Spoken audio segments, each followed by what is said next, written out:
Vamos começar a análise dos campos magnéticos estáticos com a lei de Biot-Savart, analisando um exemplo mais simples possível, que é o caso de um fio retilíneo. Como é o campo magnético produzido a uma certa distância de um fio retilíneo? Então, vamos primeiro colocar aqui o nosso sistema de coordenadas, traçando os eixos x, y e z. E nós vamos assumir que o nosso fio retilíneo está ao longo do eixo Z. Esse fio pode ter dimensões finitas ou infinitas. Tá? Eu vou colocar aqui, vou deixar isso em aberto depois. É só uma questão de definir os limites de integração para sabermos o campo magnético produzido em cada situação. Tá? Então, dada uma corrente I passando pelo condutor, qual é o campo magnético, qual é a intensidade de campo magnético H produzida a uma certa distância desse fio. Então, todo o problema pode ser resolvido usando a lei de Biot-Savart. Basta que nós tenhamos a definição, primeiro, quem é o dl, que representa um elemento infinitesimal de corrente. Precisamos saber quem é o vetor distância, que liga esse elemento até o ponto onde queremos calcular o campo. E depois precisamos calcular a integral. Então aqui, se nós calcularmos a integral dos dois lados, nós temos a resposta. Então, o primeiro passo, quem é o dl?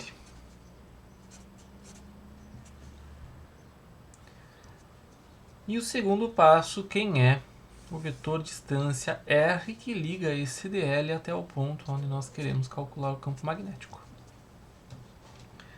Podemos resolver esse problema utilizando coordenadas cartesianas? Podemos, sem nenhum problema. A questão central do não uso de coordenadas cartesianas é o seguinte: se eu quero calcular o campo magnético a uma certa distância do fio, mas em outro ponto do espaço, eu tenho que repetir todos os cálculos. Então, pela simetria da distribuição de corrente, pelo formato que a corrente tem no espaço, nós simplificamos o nosso cálculo do campo magnético utilizando o sistema de coordenadas cilíndricas. Em coordenadas cilíndricas, se vocês lembram, a distância até a origem é chamada de ρ, a altura é z, e aqui nós temos a variável φ, representando então os pontos ou o ângulo em torno desse sistema de coordenadas. Tá? Então, já em coordenadas cilíndricas, quem é o deslocamento diferencial dl nessa direção? Esse deslocamento é um dz na direção do vetor unitário AZ. Nós também precisamos definir quem é o vetor distância. A distância desse ponto até o fio, nós já sabemos que é ρ. Essa altura aqui é uma altura z qualquer, que vai entrar depois no cálculo da integral. Então, nós não sabemos ainda qual é essa altura. Então, o vetor distância desse elemento de corrente até esse ponto tem uma componente para baixo de comprimento z e tem uma componente apontando para fora de comprimento ρ.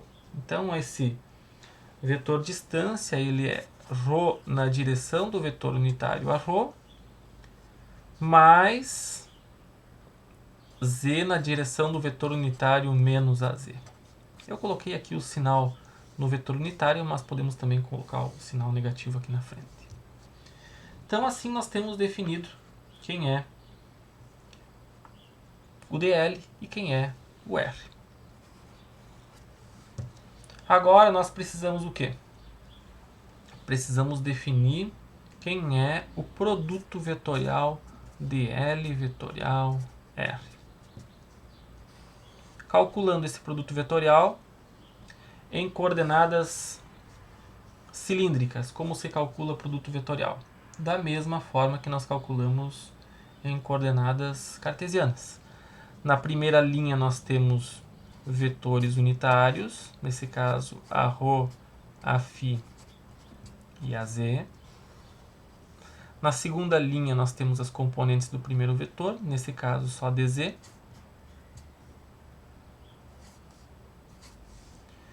E na terceira linha nós temos as componentes do segundo vetor, que é ρ a ρ menos z a z. Aqui eu vou estender duas colunas para calcular o produto vetorial. E qual o resultado disso? Fazendo os cálculos, temos ρ dz a φ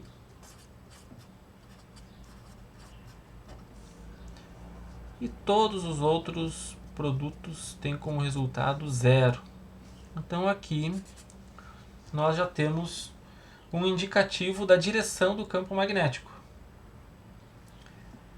O campo magnético tem direção do vetor unitário a φ. Então nesse ponto ele aponta para lá.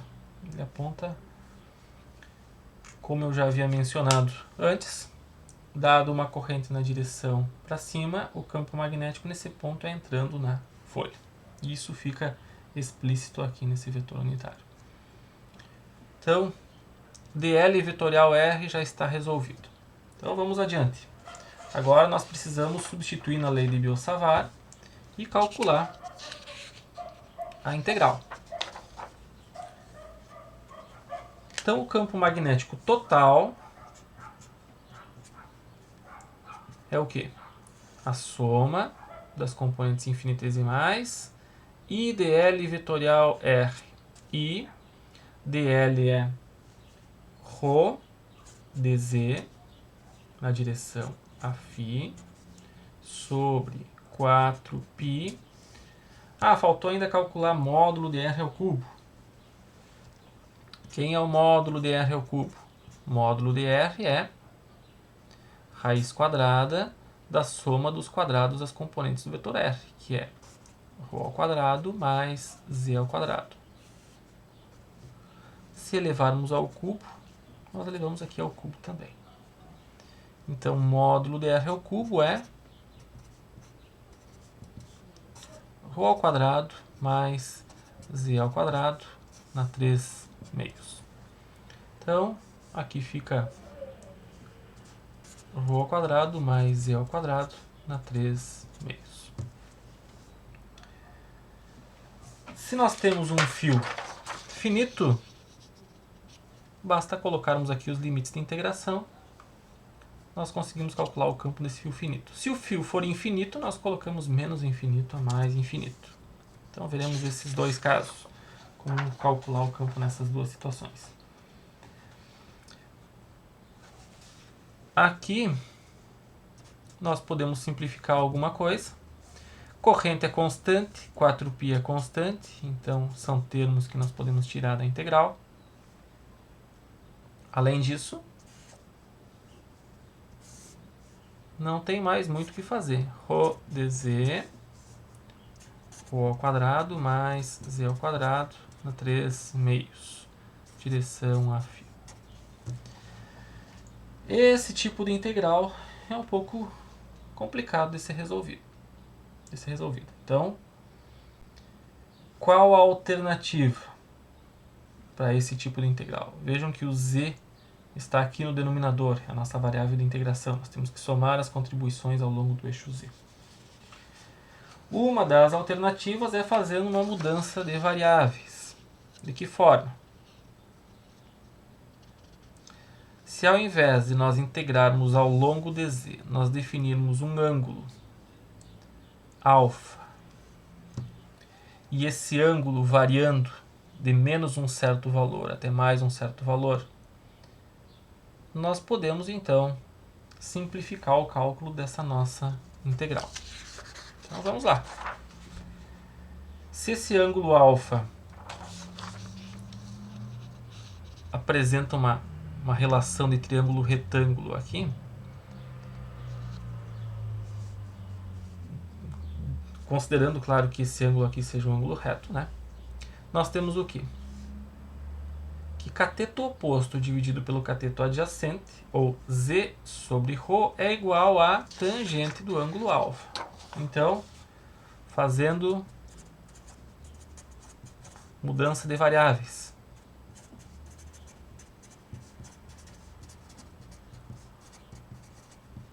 Na verdade, é uma substituição trigonométrica, né? Então, a primeira mudança vai ser o quê? Tangente do ângulo alfa vai ser o cateto oposto dividido pelo cateto adjacente. Ou a mudança de variáveis, no caso, a variável z vai ser substituída por ρ vezes tangente do ângulo alfa. Vocês vão ver que de início, aparentemente vai ter uma certa complicação, mas muitos termos vão simplificar. Então, só redesenhando aqui do lado. Aqui tem o fio, aqui tem o ângulo alfa, aqui tem ρ e aqui tem z. Então, a tangente de alfa é z sobre ρ. A segunda substituição. Bom, primeiro nós substituímos z. De que forma nós podemos substituir dz?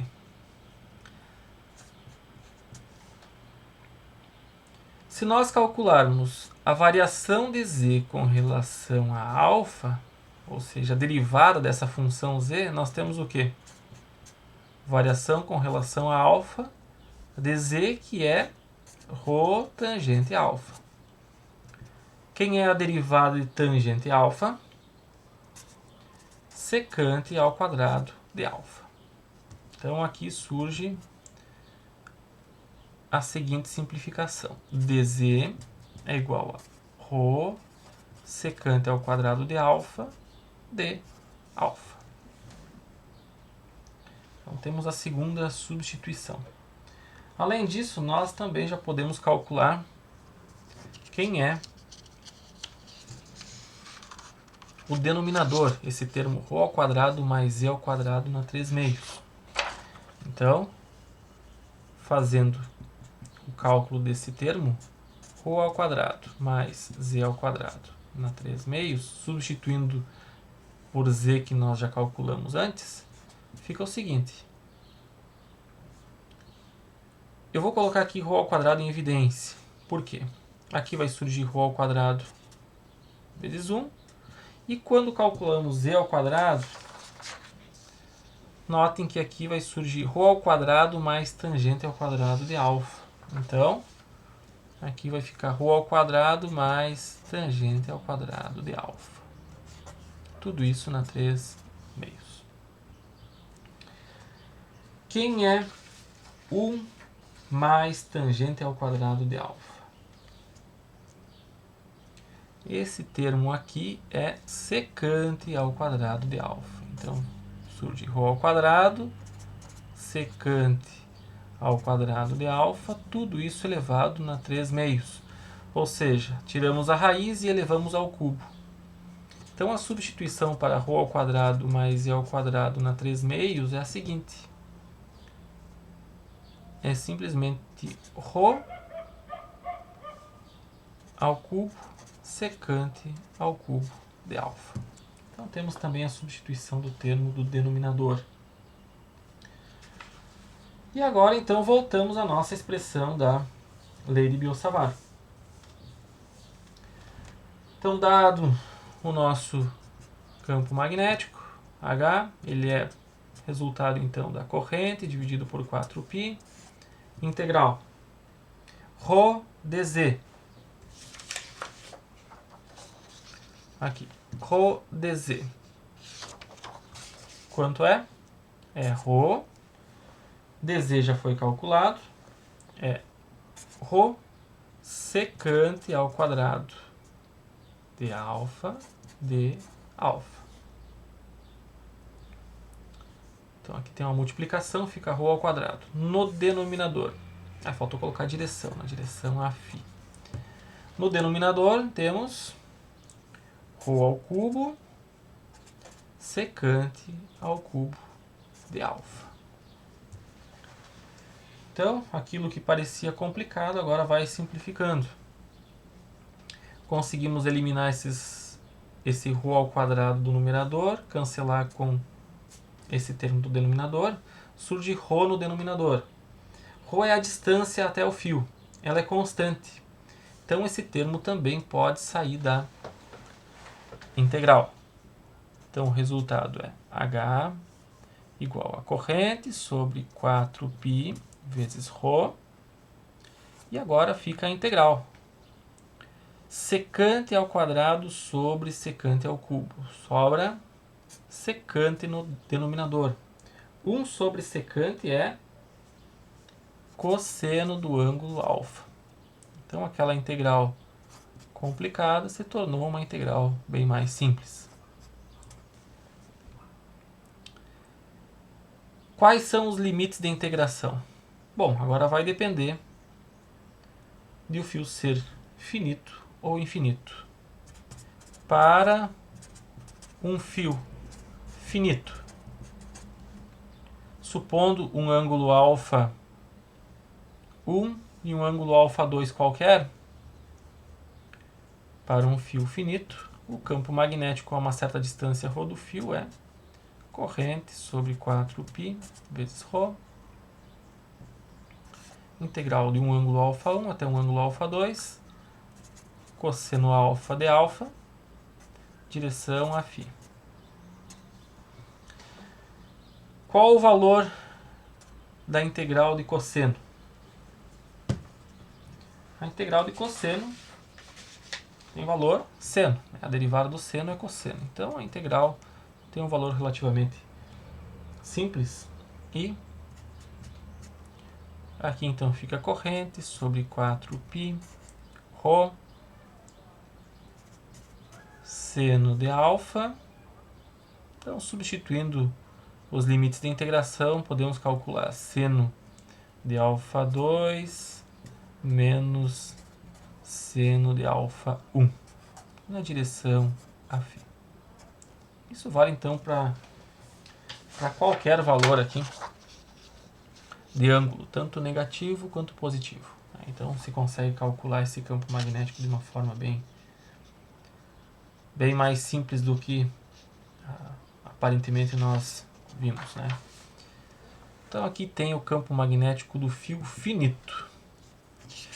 O resultado mais interessante surge para um caso hipotético de fio infinito. Então, para um fio infinito, quais são os valores de alfa 1 e alfa 2? Alfa 1 vai assumir o valor menos π sobre 2 radianos, menos 90 graus.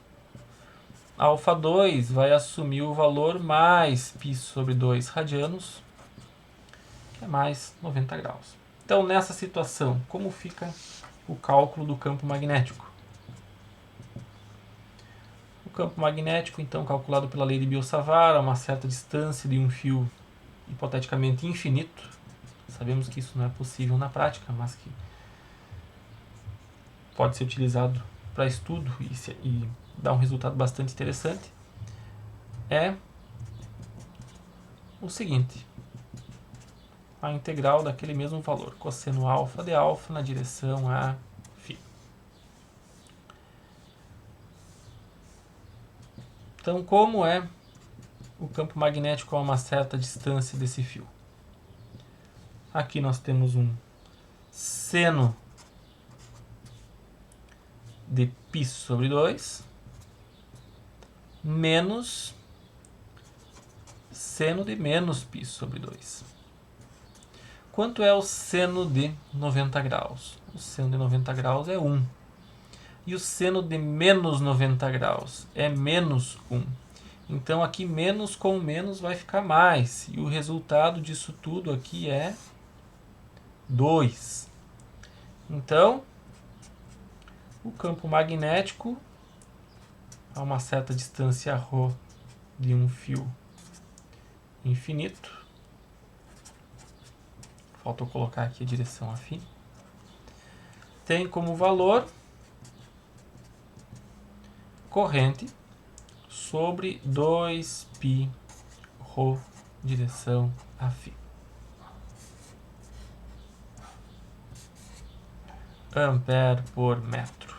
Então as dimensões aqui podemos conferir. Corrente em ampere, 2π adimensional, distância ρ em metro. Então ampere por metro.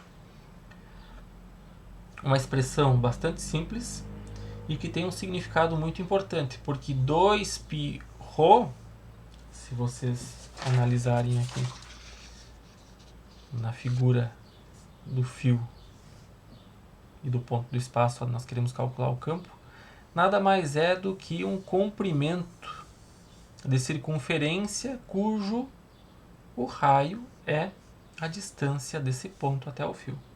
Então, 2π ρ, vejam a simetria do campo magnético. Uma simetria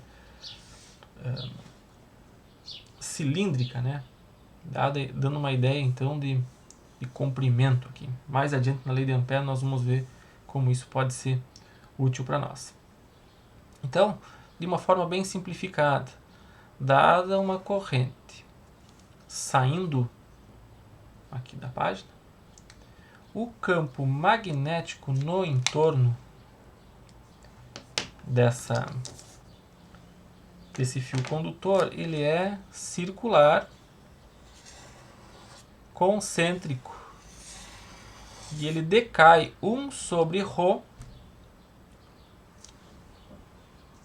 em função da distância. Então, dada uma corrente I, o campo magnético no entorno, dado uma distância ρ, ele tem um determinado valor. Dado uma outra distância ρ, ele tem um valor um pouco menor. Mas sempre um campo magnético circular a esse condutor. Então esse é o exemplo mais simples que nós podemos trabalhar. É o caso do condutor retilíneo sendo percorrido por uma corrente. Ah, professor, mas e se o condutor for composto por vários segmentos retilíneos? Nós calculamos a contribuição de campo magnético de cada segmento retilíneo e nós podemos então calcular o campo magnético total em um certo ponto do espaço. Basta então fazer essa análise por partes, né? Aqui nós fizemos um caso de um fio retilíneo único, mas sabemos muito bem que em outras situações nós temos outras configurações de condutores no espaço. Então espero que vocês tenham entendido esse primeiro exemplo da aplicação da lei de Biot-Savart e como ele pode ser estendido para outros exemplos.